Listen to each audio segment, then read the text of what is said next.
Everybody feels the love. Everybody steals the love. Everybody heals with love.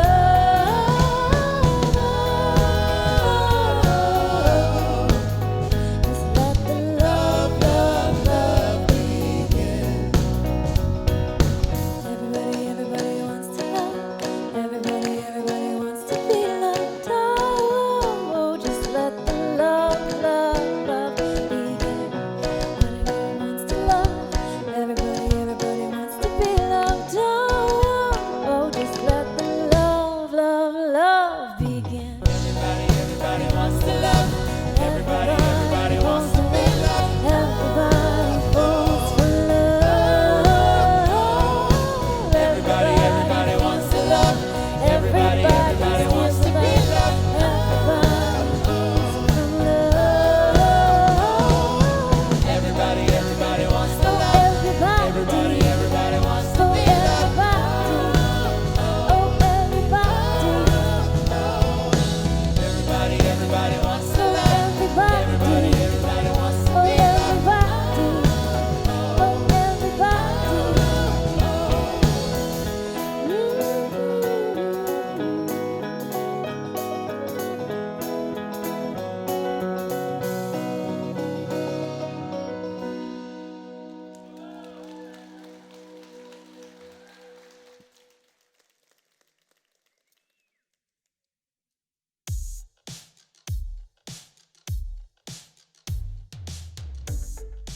Good morning and welcome to Kensington. We are so glad that you have joined us today. My name is Shauna and I'm one of the teaching pastors on staff. It's kind of a bittersweet day. Tomorrow, a lot of you have work off, but it also means it's the end of summer. But that also means things are revving up around Kensington. First is our student ministries kickoff. Every fall, we relaunch Breakaway for our middle school students in grades 6 through 8, and Edge for our high school students. Now, many of us, we've experienced an exceptionally difficult year. And so have our students. Many of us have traveled or been in transition this summer. So this fall's kickoff is an especially important time for our students to come together again, to reconnect and to get back into the rhythm that includes intentional time for the growth of their faith and friendships. And if you're new to our community, please join us. All of our campuses will be holding fun kickoff events and parties the week of September 12th.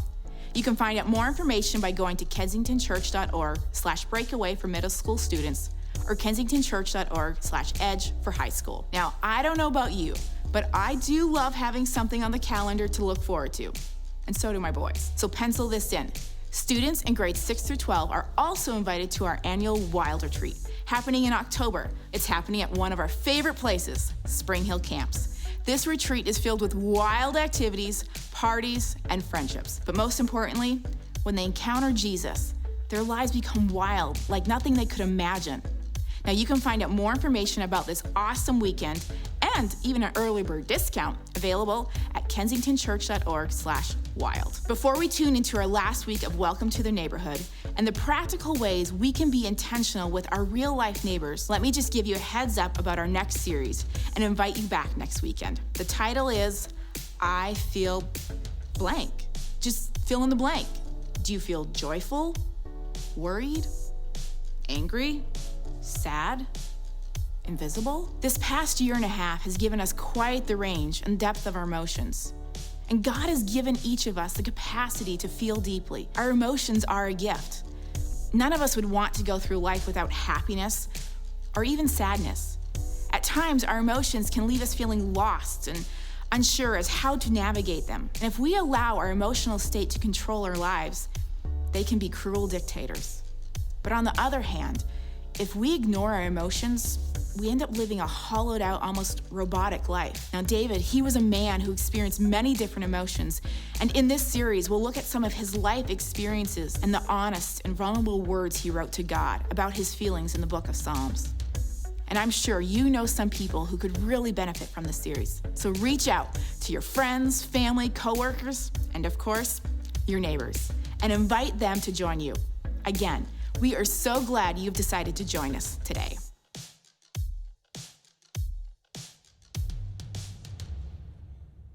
Well, good morning, everybody.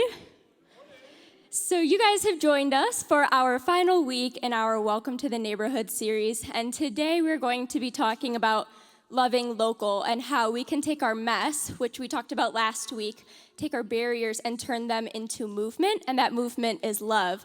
So that's what the first song we sang today talked about. It talked about how we all need love and how we all want to be loved. So I'm excited to continue on this morning and learn more of what that looks like. But before I get into that, let me introduce myself. So my name is Faith, and I have a few exciting things I want to share with you guys.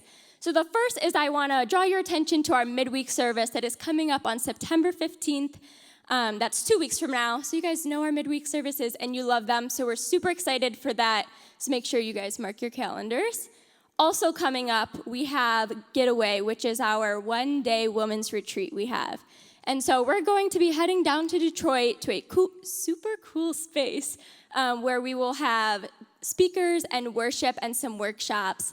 And the theme of this day is designed. And so just as a garment worker chooses specific threads and stitchings and colors, the same is with God and how he designs us uniquely in each of us for a specific purpose. So it's going to be an incredible day. So women, grab your friends, maybe your small group, and you guys can go to kensingtonchurch.org/getaway and sign up. We would love to have you.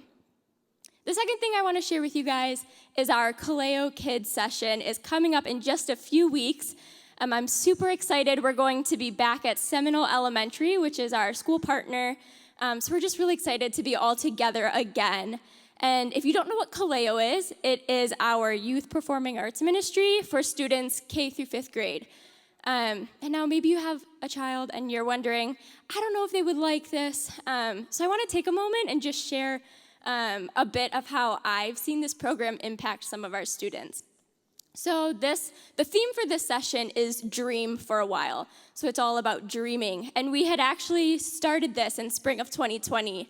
And I did an activity with the kids where we created a dream jar. So I gave every child a slip of paper, and I said, you could write whatever you dream you want on this, and we're going to put them in a jar all together. And some of the responses were really profound. We had kids that were like, when I grow up, I want to be a firefighter, and different jobs that they wanted. One child wrote that their dream was for their grandma to live to be 100. But then there was also a slip of paper that said, I want the mess to stop including me in it. And so I think it just goes to show that Kaleo is a safe space for these kids. It's not just an after-school activity or a dance class, but it's a space where they can come together and have fun and grow in confidence and learn to champion one another. So I know I personally love being involved with this ministry. And so if you have a child who you think would love to be a part of this, we would love to hang out with them on Tuesday nights. So go ahead and go to kensingtonchurch.org/Kaleo and sign them up.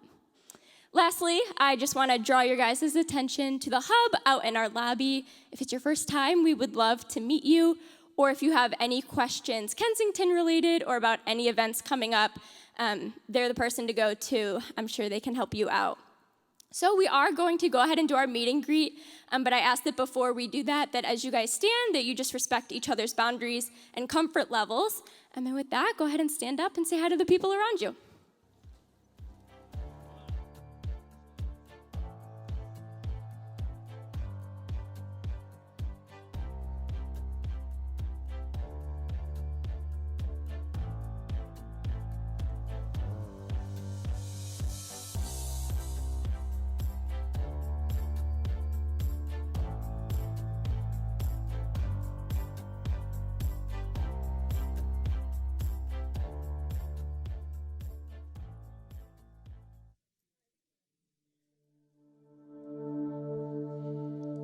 I sit in my car outside restaurants and bars, reading about what's inside.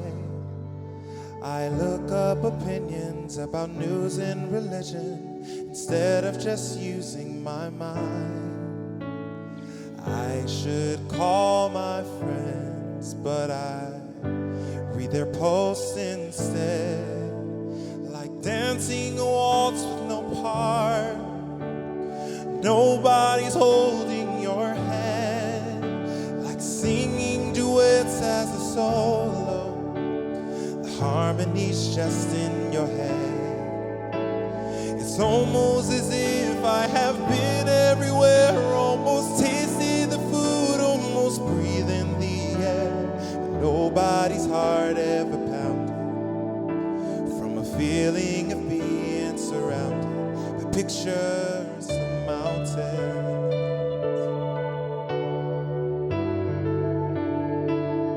Pictures of mountains.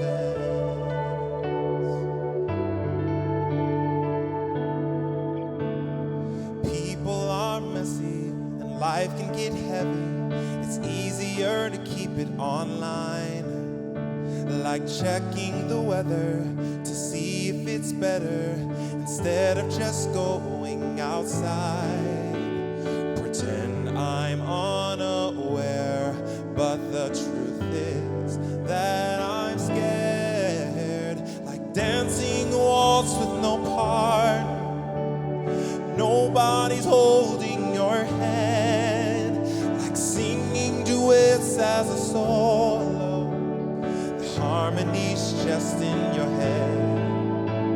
It's almost as if I have been everywhere, almost tasted the food, almost breathing the air. But nobody's heart ever pounded from a feeling of being surrounded by pictures of mountains.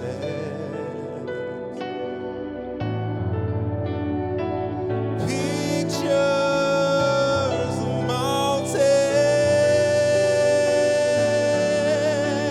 yeah. Everyone's right here on my phone. So why do I still feel so alone? A waltz with no part. Nobody's holding my hand. A duet's just a solo. The harmony's all in my head. I thought that I knew what a mountain was like till I stood in the valley and looked up at the sky, and I felt my heart beating faster. That feeling I'd been chasing after, it's something that no one can capture by pictures of mountains.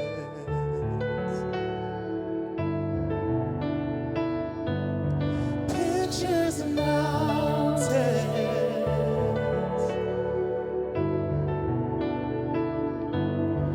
Pictures of mountains.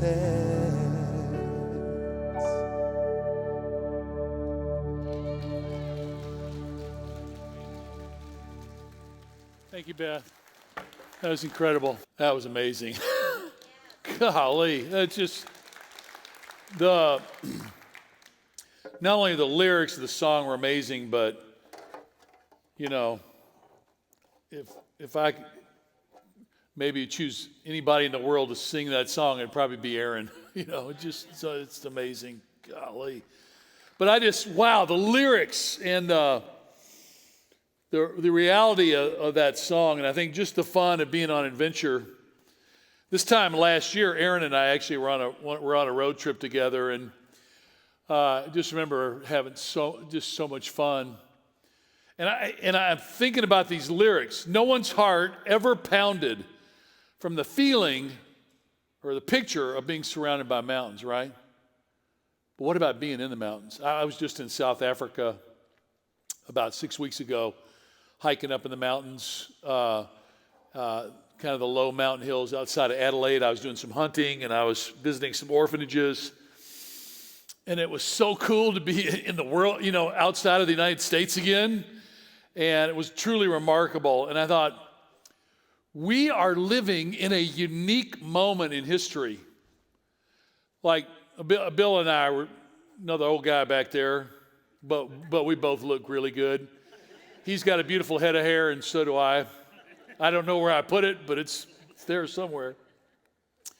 But I thought when we were children that, you know, like on Saturday morning, we'd be out of the house at 8 a.m. and gone for the whole day, you know. And I just think how the world has changed. It's changed for the better in so many ways, but this whole thing of the phrase that killed me is, I should call my friends, but I read their posts instead. And I think we're at a place where the world is going to be changed by human face-to-face loving contact. And I just dream for this, that we would step into this. There's a tension that we'd rather read about a place than go there. We'd rather watch a football game on television than be in a stadium with people. We'd rather watch a screen than be with another human being. This is our generation's wound. I'm not just talking about young people. I'm talking about all of us. This is a wound that people are going to remember of our generation. And as we've been to this Welcome to the Neighborhood series, messy into movement is the theme of today. Because if you step out of your screens and out of your door, it's going to be messy. People are screwed up. There's never been one person, from Craig Mays to Chris Arbaugh to Steve Andrews to Shauna to Aaron to Dale, you name it. We all have one thing in common. We're really flawed people. Well, maybe not me, but all those other people. No, of course. Because it's messy. Being married is messy. Having kids is messier. Having grandkids is awesome. So there are these bright spots. And I thought, as Jesus followers, if you are a follower of Jesus, you believe in Jesus, and even if you don't, hear his invitation, his vision, a vision that is still timeless. He gives us a challenge today I want us to talk about it's really about turning messy into movement. And it's a challenge out of the scriptures where Jesus' idea is to include us going with him into every space and place on the planet. Like Jesus saying, come with me. That's what I've been doing my whole adult life. Like, come with me to Israel. Come with me to the Pokot. Come with me to South Africa and walk into an orphanage. Go to India. It's just because when you step into the messiness of life, all of a sudden, on an exponential level, your life gets more meaningful. But it's so easy just to sit, isn't it? And not to move. It's funny, I was so emotional listening to this crazy song because 2 years ago, last week, I drove my son out to Montana. He was starting a metal roofing job with some buddies that he had known from childhood here at Kensington, and we drove his non-air-conditioned Chevy Cobalt 2007. And we drove through the night the first night, so we spent the first night driving all night through the car to try to avoid some of the heat. It was real hot that week. It was like mid-90s. And he has a nervous mountain cur dog in the cage in the back seat of the van, all his junk packed in. The seats were pulled up, so we're taking turns driving. And of course, he's ripping on me because I'm not doing the stick shift very well. Like, the audacity. Say that to me. And we ended up spending 2 nights in that, sleeping, sitting up in the car. I mean, and it was literally one of the best weeks of my whole life, right? Because it was messy and smelly, and we got to southern Montana, and there was some convention, and there wasn't a hotel room available within 200 miles, and we slept next to this field of 1,000 cows looking at us across the fence in the middle of nowhere. And I thought, this is what makes life good. Thank God he sold that Cobalt. He actually has a 2009 Saturn that has air conditioning, so woohoo, move it up in the world. But on that trip, we stopped in the Grand Tetons. And one of my best memories is Jeff longboarding down a mountain with his dog on a leash, long leash, and he's longboarding down the mountain, and I'm driving behind in the car, and you can see the Tetons, panoramic vision, for a couple of miles. And we actually stopped at this turnout, and all of a sudden, I hadn't thought of it one time, but all of a sudden it hit me. The only time I had been in the Grand Tetons, it's been 2 years ago now, so it's been 43 years ago, my best friend from childhood, Jeff Barnes, and I led a Young Life work crew at one of the Young Life camps in Colorado, and then we traveled through the West for the rest of the summer. And we actually spent the night illegally, he was in the front seat and I was in the back seat in the Grand Tetons. It was 30 degrees that night. We didn't have sleeping bags or anything. Almost froze to death. The reason because we were out of gas. And I thought, 41 years later, I'm with my son, Jeff, who I named for my best friend growing up. And we were looking at the same mountains in the same place. And I just realized that the memories that are going to be meaningful to you are when you stepped into the mess. And both of those Jeffs are full of mess, right? And so are you. And so am I. And I thought today, as we step into this day, I want to give you this beautiful vision from Jesus of what Jesus believes about you. And some of you don't even know this, so I'm excited to share that. Before we do that, I want to just pray for the day, and I also want to mention the offering right before let me mention the offering before I pray. Since COVID, we don't pass pouches anymore. These are the ways to give. You can give in less than 10 seconds. If you're over 50, it takes you a minute and 45 seconds. But we also, I wish we could shine, you'll see them when you have, but we have these cool new wooden boxes on a kind of, somebody did a beautiful little carpentry job. So if you've actually brought a physical offering, like a check or money or cash, for you younger people in the audience, cash, it's like, well, whatever, I don't know. Google it. So, but you can put that, there'll be pouches at the two exits. These little boxes, which is really neat. And those will be available, for as long as we're struggling with COVID and not taking a physical offering. But as we do that, I want to celebrate with you just very quickly. You'll hear the exact numbers late. But last week we mentioned we have these Christian families that the Taliban identified that we know who you are and where you are. And so we've had a lot of Christian families in the mountains between Afghanistan and Pakistan trying to cross in the Pakistan border, and it requires bribes and other things. Two things I want you to know. We know that some of those families were executed this week.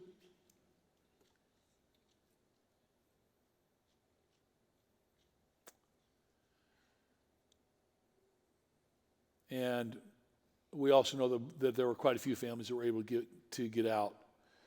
And I want to thank everybody last week that gave, because on one day, Sunday, we had, last time I heard, people giving $180,000 to help families get out of it. So that was last week. So thank you for that.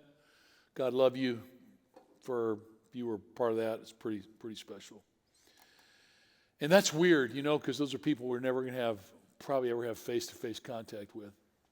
Although, with some of them in Pakistan now, maybe there's a chance that I'm hoping I'll be able to go to Pakistan. So it's a little easier to get there and maybe to meet some of those incredible people that were not even worthy to tie their shoelaces, honestly. Okay, so let's be praying for them. Let's pray and just talk about this day to the Lord. Lord, here we are got lots of people online who I love. Talked to some of you this week. Bless you. And for the brothers and sisters that are here, for the kids wing, Lord, thank you for all the stuff that you're doing. I want to thank you for the team here, so special and so creative. And Lord, show us today what you want us to know about what you think about us, how you see us and our engagement in the world. Just make it clear to us, we pray in Jesus' name. Amen. Okay, good. So thank you for that.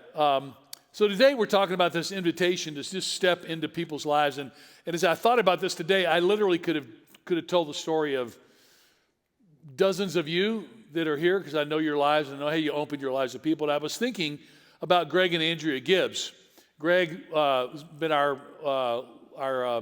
donor development capital campaign guy from years. He's been on staff for years. Been an incredible strategic leader for Kensington. He's consulting around the world the last couple of years. But Andrea, his wife, leads our intern program. And years ago, they got in this neighborhood about 15 years ago. They decided to have a Christmas parade. And it was them and their 4 kids and their dog. And they decorated their car and they just drove it down their street in their neighborhood. And about they had told like 3 or 4 families to be out. And they cheered them as they went by, or something. Well, it became a tradition, and it grew into a thing in their neighborhood where this parade would be like every home, the people would be out cheering, and other people would join in the parade, and they just created this ridiculous, stupid, idiotic, wonderful parade. And what happened because of this parade, it was one of the things that their street and part of that neighborhood turned strangers into friends. They just got out and they did something fun.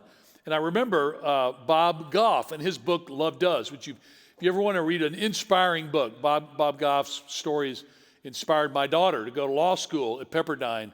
And Bob's done amazing work in Uganda, but his book, Love Does, it just simply says love means action, right? It's not what you say. What you say is really important and valuable, especially if it's good, but it's the doing that really means something.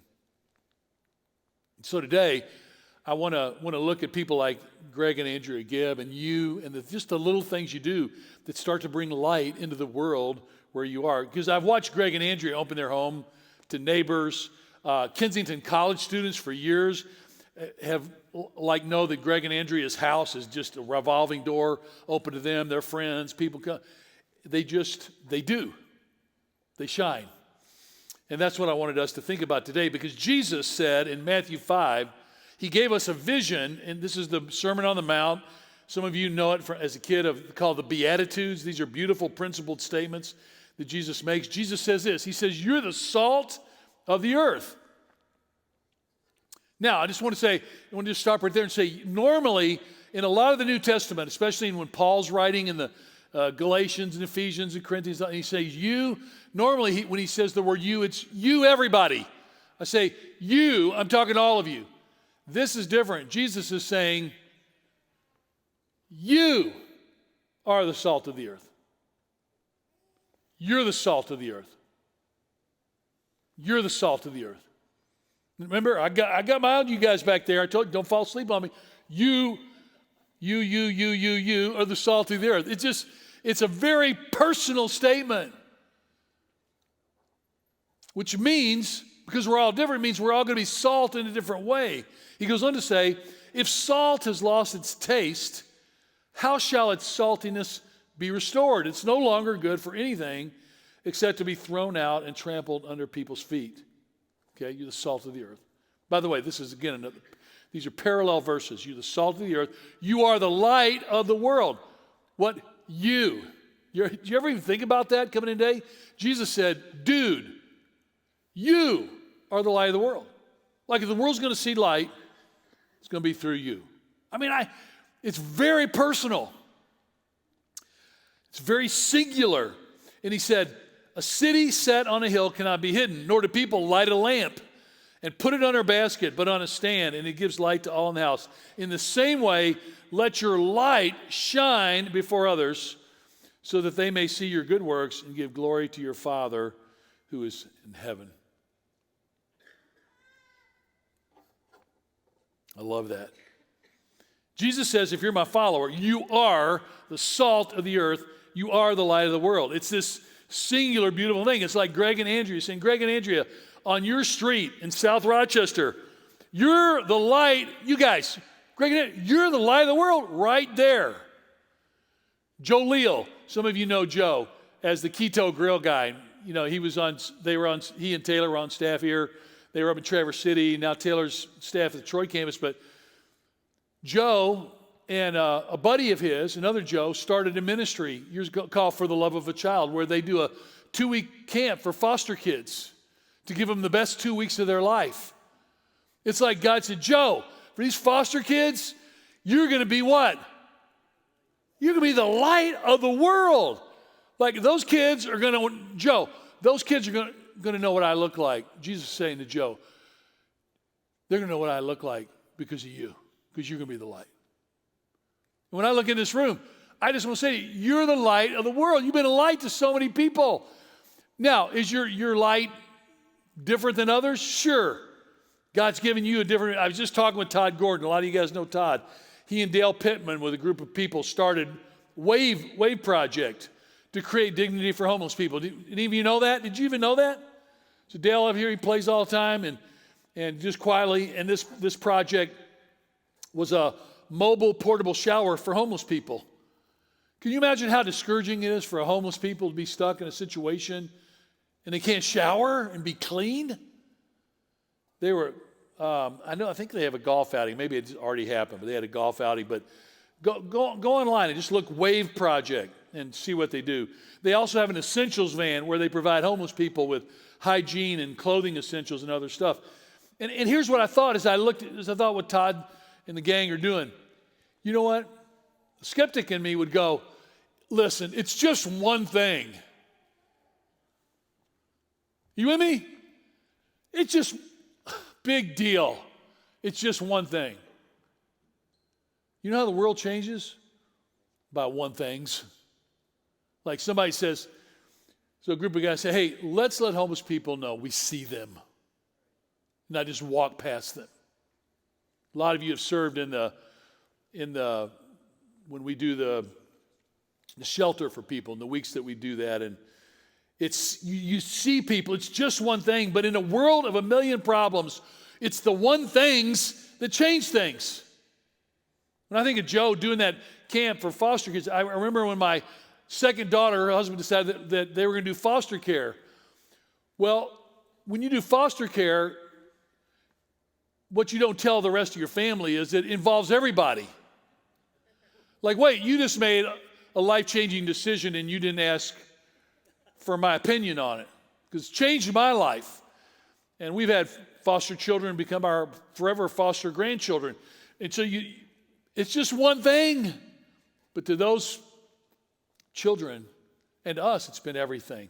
This is why Jesus is saying to you, I love you, and part of the way you know I love you is because I'm saying to you, as my spirit shines in you, you're the light of the world. Like there's a light that is only going to shine through you. It's not going to shine through anybody else. I was at the Oxford Adams football game, and Chris Tillotson is a guy at our Orion campus. He's fabulously imperfect. And he was a great college football player. He's a big, overweight, old guy now. He was still a great athlete. And he started just volunteering, just to be a support coach for the Adams football team. I had 3 or 4 parents tell me, you just can't believe the difference that he's made joining the coaching staff because he's such an encourager of the kids. He's just one guy, one stupid high school football team. And you could look at every sports team in this city and you'd find people like Tilly, right? Some of you are in this room. Some of you are watching online. You're the people that are doing those one things that change the world. I love it.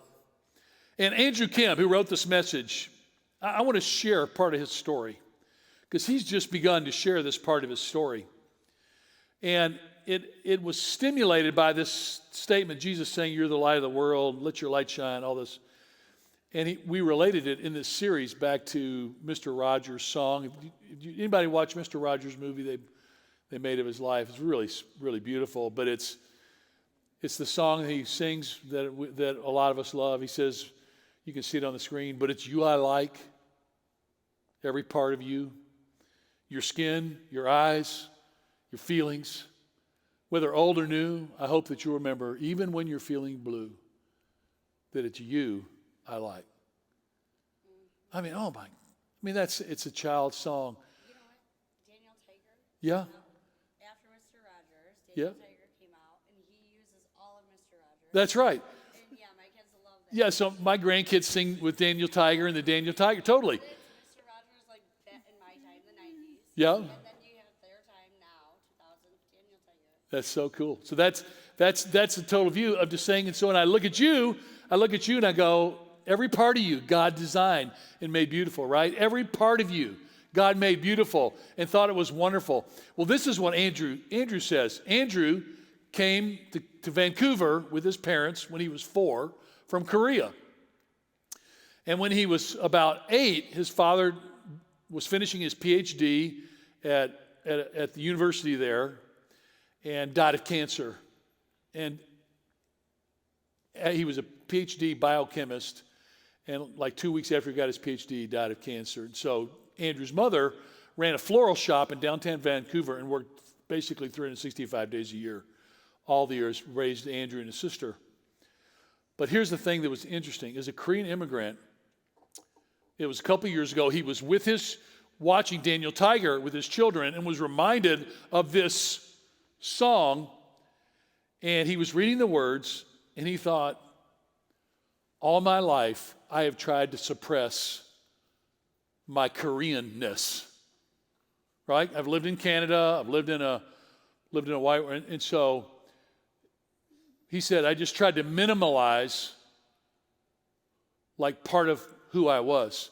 And he said he would, that Daniel Tiger thing had gone, he was looking in the mirror, he'd put the kids to bed, and he looked in the mirror and he goes, he remembers feeling this all his life from people and growing up, the song that was in his head was, it's not you I like. I don't like the color of your skin. I don't like how small or slanted your eyes are.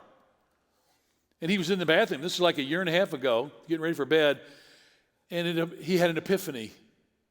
You know what it was? I'm Asian. Brilliant. He says, it wasn't that I didn't think I was white or black for 40 years, but that night I came to the realization that I'd been repressing a huge aspect of my story and of my life because I thought people aren't going to like it. It was always there, but I tried to ignore it or minimize it. So what's really cool about Andrew, the last year and a half, he's going, it's almost like some of us who are in abusive homes. What do you do when you're in an abusive home? You try to minimize your footprint, right? You try to shrink your footprint so you don't get in trouble. You don't get yelled at. You don't get hit. You don't get verbally assaulted. So you minimize your footprint. You know what Jesus says to you? You are the light of the world. Andrew Kim, you're the light of the world. Karen, you're the light of the world. He's not like, hey, guess what? You're the light of the world. Ain't that special? And so Jesus is like, listen, you're my answer to the world. Isn't that cool? You're the salt of the earth. You're salty. You make things taste good. You bring out the life. It's kind of fun, isn't it? Just do this with me. You can hit your neighbor if you know him. Like, I'm the light of the world. This is ridiculous, but this is what Jesus does. And Andrew, as he was writing this message, he says, it doesn't matter if you've been a Jesus follower for 10 seconds or 10 years or 50 years. This is who we are in Christ. And we could try to suppress it or run away from it, but it's always there. And when we choose to live out the identity of Jesus in us, we experience greater and greater freedom and greater joy in life. It's amazing. When it comes to salt, by the way, it's really cool. The word in the Greek is halas, H-A-L-A-S. And scholars have defined 11 different ways that salt was used in the ancient world. It was used as a preservative, an antiseptic, a fertilizer, just to name a few. And it was very valuable. In fact, even Romans at different periods in their history would pay their soldiers in salt, like wages in salt. Would you ever think of that? And based on what Jesus says in this verse about salt becoming tasteless, I believe that Jesus was referring to the use of salt, Andrew says, as a seasoning agent. Now, we've all added salt to food, and you know how important salt is to enjoying food and how as you get older, you're like, yeah, watch the salt, whatever. And by the way, I don't know if any of you do this, but, you know, I just can remember in junior high and high school and college, it's always so fun to, you know, hey, Bob, come sit at our table. Or you'd be at the cafeteria and people wouldn't be working. Say, oh, yeah, hey, you want some salt? And they'd take the salt and you would have totally loosened the top of the shaker off, you know? So they'd shake it and the whole salt would pour into their meal. And what would it do to the meal? It would ruin it. Now, how many of you have actually done that? Show of hands on, okay. Some of you lived a very boring life. You're way too nice. For some of you, you're bad people. Oh my gosh, we used to do that. I think that was so funny. Because when the salt would dump over the whole thing, you couldn't eat it. It was ruined. I don't care who you were, you couldn't eat it. Couldn't wash it off. The meal was ruined. But it was funny. Especially when we were in college, we didn't have any money. A guy goes, I just spent $5 for this. I got no money. I just used my last. I mean, we'd literally go out to, Wendy's or somewhere, and you spend your last $5 for that stupid hamburger or whatever. But salt has the power to transform our food by enhancing its flavor.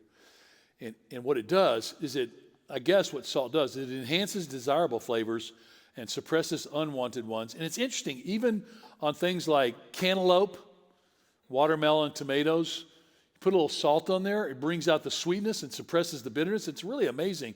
This is what Jesus is saying to you. And I want to say it from Jesus and Andrew to you today. Listen very carefully. Jesus is saying, you are the light of the world. You're the salt of the earth. In your neighborhoods, in your workplaces, in this world, that our job is to bring out the more desirable flavors. I want you to write this down if you've got it, or put it in your phone. That Jesus says, you're the salt of the earth, so bring out the God flavors in this world.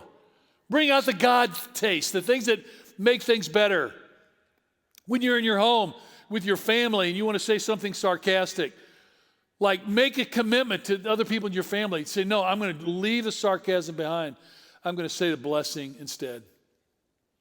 By the way, today is my daughter's 36th birthday. And she was born, and I want to read you what I wrote to her this morning in our family group me text. I said, Lindy, 36 years ago this morning, your birth was the most terrifying moment of my whole life. How's that for encouraging? So have a great birthday. But wait, it gets better. I was so afraid of losing you and losing your mom. It was, oh my God, it was terrible. Instead, at the moment of your birth, I was able to hold you almost immediately. And in that moment, I had this overwhelming sense I'd never had before, that my life purpose was to be your dad. When your daughter Marguerite was born, it was the same moment, minus the terror. You were our waymaker, our first. You were Jesus' promise to us, born out of despair when we were told we would never be able to have children, and we had to let go of the dream. For me, the day of your birth marked a moment where I almost couldn't remember what had come before, and our whole new journey began. So, why am I reading that to you? Because that's my story, right? And I think of all the things I want to say to Lindy today on her 36th birthday is just saying what? You're the light of the world. You've shown light into my life.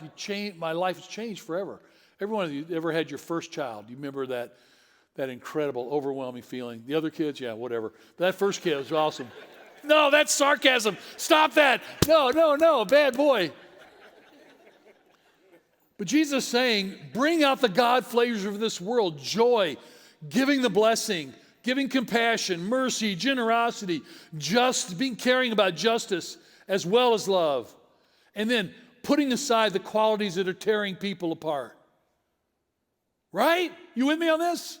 This is good, isn't it? In Jesus' day, when he said, you're the light of the world, he said in verse 14, he said, a city set on a hill cannot be hidden. In almost all cities,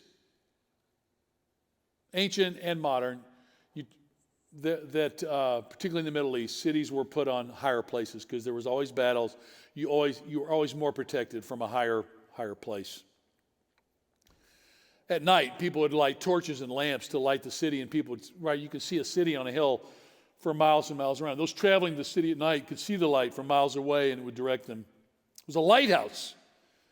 And as his followers, Jesus is telling us that we're lighthouses to other people. We're lighthouses of hope and movement. So as salt was able to transform food, light transforms the darkness. I've always marveled at light. How Jesus says the darkness tried to overcome the light and couldn't do it. The light is more powerful than the darkness. I don't understand it scientifically, but it is an amazing principle to me. And when I think of this illustration of being a light set on a hill, when I look at all the stories, so last Sunday, people said people are never going to meet Afghani people that are We don't know if they're going to live or die. I said, we're going to give a lot of money to see if we can't save some of their lives.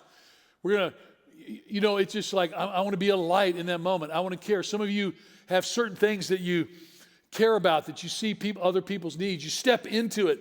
You in that moment, you're the light on the hill. Chris Tillotson, coaching that, he's a light on a hill of encouragement to these young guys. And by the way, you know why that means something really special to me? My son, years ago, was his freshman year playing football at Adams. They had a really good season. They were, I think, 8-1, and they had some really good players. It wasn't because of my son, but he was a good player. He fought hard. At the end of the season, I said, man, wasn't that great? And you know what he said to me? He said, Dad, I don't remember one of the freshman coaches ever saying an encouraging word to any of the players the whole season. Not one. And so I was at the game Friday night, and I'm looking at it, I see Chris Tillotson, and I know what he's doing. I know he's giving encouraging words every practice, every day, individually, being the light of the world. All of us are called to do that. And I want to tell you, when I see you guys out there doing it, I just love it. And I don't know what that means for you. Maybe as a woman, it's grabbing another woman that's discouraged and getting to the Women's Day Out that's coming up. That could be an incredible thing. Coming to man camp in October. Some of you guys, grab a buddy and come to man camp. But this word, I want you to just see one more word as we're wrapping up here. Maybe a couple words. The word set. Jesus said, a city set on a hill cannot be hidden. This word means to be placed or destined. It's like your destiny is to be a light on a hill. You're not there by accident. You're there by purpose. And I just know what's going to happen today. People are going, nah, it's not me. You can be the light, Steve. You got a big mouth, But I'm just going to listen. If you don't let Jesus shine through you, it's going to not only be a loss for you, but it's going to be a loss for everybody that would have contact with you. Potential, the dreams that God put in your heart to care for other people. This means as a student, you're not just at school to get good grades. You're there to be the light. In your workplace, you're not just there to make money and gain experience so you can move on to the next best thing. You're there to be the light. In your neighborhood, you're not just there for a roof to cover your head and a garage that's filled with junk so you can't put your car. Like I haven't put my car in my garage in 20 years, but at least I got a nice garage. You're there to be the light, to love people in your neighborhood. God has intentionally and strategically put you and I in all these places with messy people that are messy like us, as annoying as we are. Jesus said, I want my light to shine through you. 2 more verses. Verse 16, Jesus says, in the same way, let your light shine before others so that they may see your good works. I don't know if I'd never seen this before because I do a lot in the Greek. But this word shine, the Greek word for shine, this is great. All of you are going to learn a Greek word today. It's going to be really complicated, okay? The Greek word shine in the Greek is lampo. Lampo. Guess what word we get from this Greek word? No. Yeah, it's lamp. And I just was so filled with joy today because as I was thinking, God says, shine, be my lamp. Radiate my love to the world. Let my Holy Spirit shine through you. And here's what I love about this, the word saying shine and the word lamp being connected together. How many different versions of lamp have you seen in your life? I mean, just shout. Thousands. There's thousands of variations of lamps and shades and colors and brightnesses and I just thought, it's us. We're all our lamps. I mean, not all the lamps can look this good all the time, but you're a lamp too. It's silly. But you're a lamp. God's calls you to, and when you plug into the source of Jesus Christ and the power of the Holy Spirit, God does something amazing. Look at this amazing verse that the Apostle Paul wrote later. So it just blew my mind. This was not in the notes, and I just read this morning at 5 a.m. When I was finishing up, I felt like the Lord sent me to this verse. He said, what we preach is not ourselves, but Jesus Christ is Lord, and ourselves as your servants for Jesus' sake. What does that mean? That simply means he's saying Jesus is our light, and as his light becomes our light, we want to be a light to you by serving you. It's just passing the light on. And then look at the next verse. For God said, let light shine out of darkness. That's the creation moment. He said, the God who said, let light shine out of darkness, made his light to shine in our hearts, to give us the light of the knowledge of God's glory displayed in the face of Christ. Our lives are filled with the light of Jesus. You know, when you die, you leave this world, Paul said to be absent from the body to be present, Lord, you're going to go right into the presence of Jesus. And what's the first thing you're going to be filled with? Light, radiance. It's all about the glory of God. It's the Shekinah glory. It's the unbelievable presence of God, where it says in Revelation that in the new world to come, we won't need the sun because we'll have the light of God's face. This is the light that's shining in you now through Jesus Christ. No matter how broken you are, no matter how many mistakes you've made, you're still his guy, still his gal. Your kids have this unbelievable potential of Christ shining in them. Isn't that great news? And you know what it's all for? Not only does God shine his glory on us, but so that we can reflect that glory back to him. God's glory, the word to glorify God, or the gloriousness of his glory, is really, it's rooted in the meaning of the word light. It means to clothe with splendor, brightness, to render something illustrious. In other words, to make something more visible. So when we walk out of here in a few minutes, guess what? Every one of us, today, starting as of right now, people you talk to when you walk out, stopping and turning to somebody, introducing yourself, somebody in your neighborhood today, work tomorrow, you are going to render a clearer picture of who Jesus is to the world, or a dimmer picture. Like you can dim the picture, or you can make the light of Jesus shine, because Jesus wants to shine. He says, you're the light of the world, because I want to live in you, and I want to infuse you with light. It's all throughout the Old and New Testament of the Bible, of Jesus shining his light into the dark places. And you know what we are? We're these funny lamps. I kid about being beautiful, but I'm like you when I look at myself. I don't know that I sing the song, I like you, your eyes, I love the lustrousness of your hair. I've changed a lot about myself, right? But I wouldn't change the fact that Jesus says, Andrews, as flawed and goofy as you are, I'm going to shine my light through you. And you, I'm going to shine my light through you. And I'm going to shine my light through you. And this is what he loves to do, because he loves us and cares about us. And so today, as we think about this moment, I think about, in the midst of a bright stage,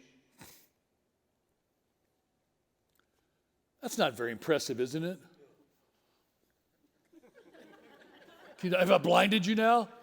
We actually have some powerful flashlights, and my grandkids, it's every generation. But what grandkids love to do to their grandparents with high-powered flashlights? Hit you in the eye, right? Hey, isn't this fun? You're like, oh my gosh, cataracts, here they come. That's not very impressive, isn't it?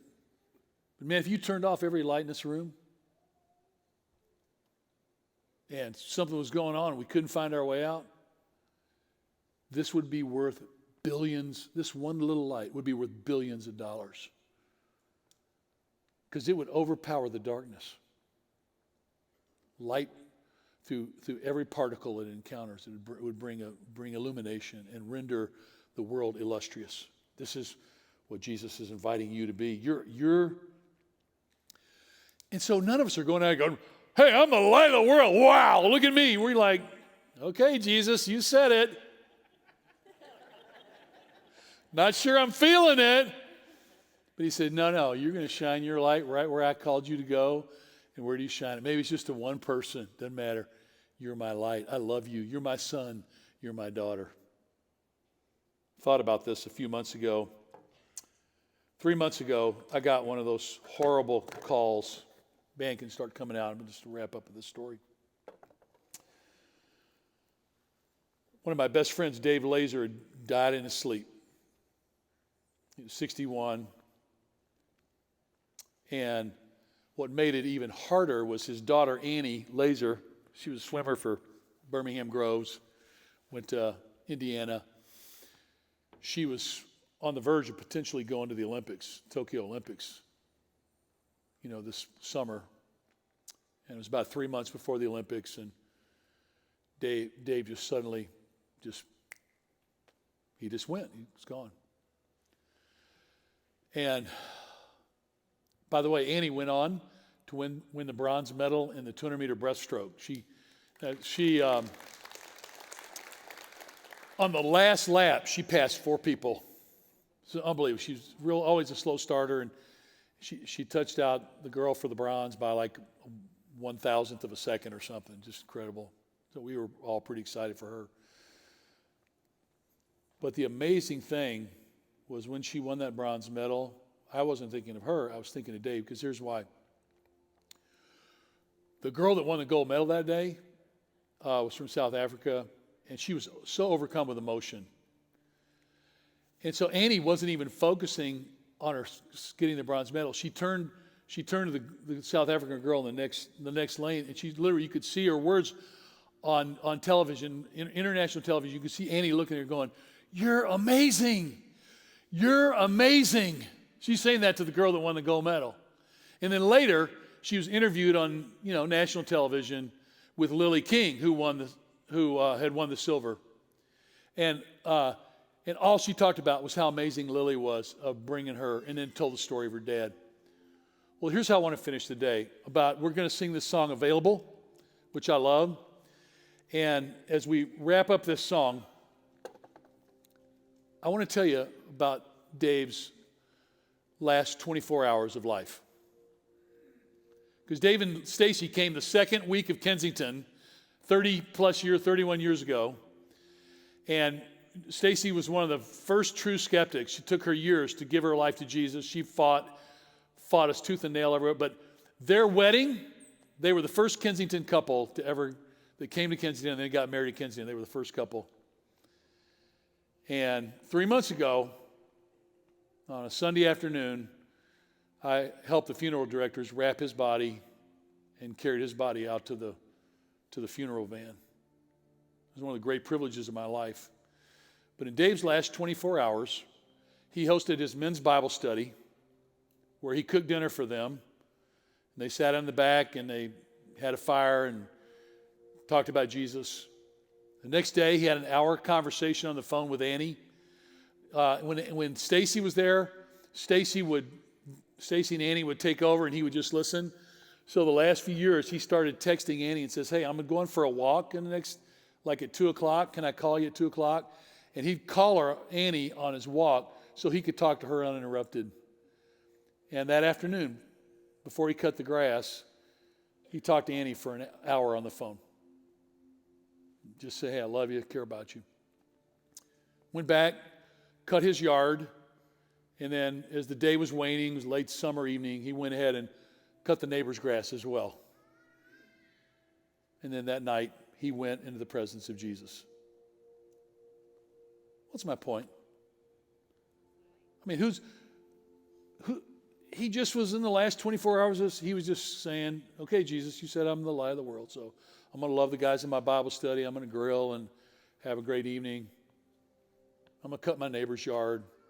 I'm going to make sure I carve out an hour to talk to Annie." He was just being the light. For the last 24 hours he didn't know.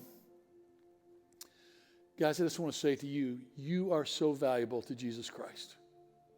You're Dave Laser. Just be available. Let Jesus shine his light. And believe me, Dave and I were in Bible study for 20 years. I can tell you 100 imperfections about Dave Laser. And I love every one of them, right? Because he didn't say be perfect as you're perfect. He says be complete as I make you complete by the presence of my Holy Spirit. Just be available to me. That's what I want you to think about. Just say, "Lord, just want to be available to be your light in the world."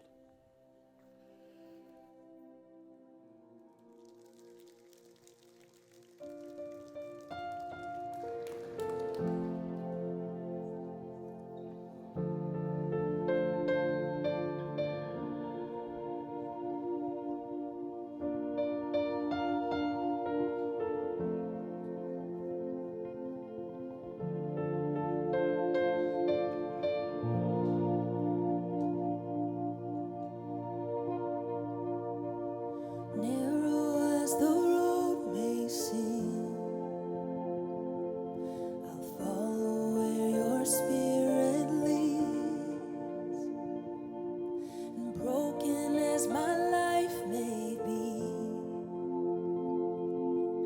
I will give you every piece.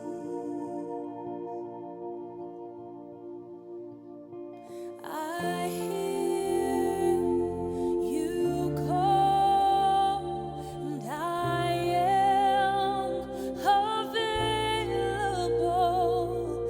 I say, yes, Lord, and I am available.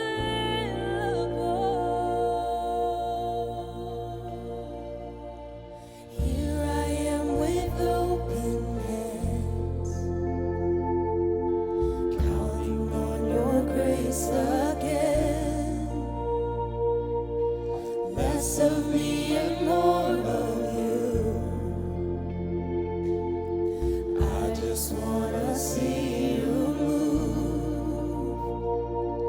I hear you call. I am available. I say, yes, Lord. I am available.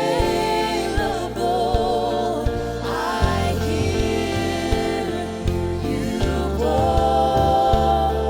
I am available. I say, yes, Lord, I am available.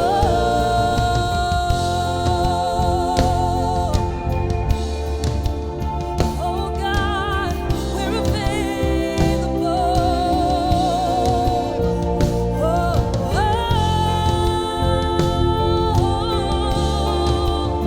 I am available.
available.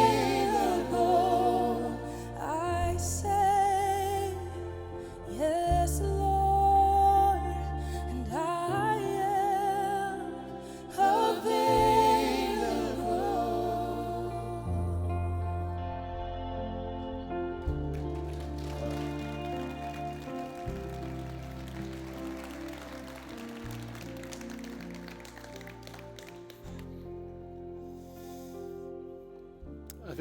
I just think it's so wonderful. You don't need a lot. You don't have to have a lot of gifts. You really don't. You don't have to be, super smart. You just need to be available to Jesus, because he's going to shine uniquely through you and be the salt of the earth to bring God flavors into the world through you. He's promised to do it. He said he'd be faithful to do it. And this thing, as we walk out here today, let this be our theme song. Just say, Lord, I'm available. Here I am. Like, here it is. But I'm available. And just do that, and do that through us. Would that be fun? You never be sorry. I promise you. You never be sorry. You never look back. So just celebrate that with you. Listen, there'll be people down here front to pray with you. We have people in the hub who would love to meet you and fill you in on all the activities. We've got a great youth ministry season starting with Steve and Tyler and the gang. We got such a great team. We got a bunch of awesome new interns. It's going to be an amazing fall. So grateful to be in this journey with you. You go out and you enjoy each other. You enjoy this day. You be the light where Jesus has planted you, okay? You do it? All right. Bless you. Love you. Love being with you. See you.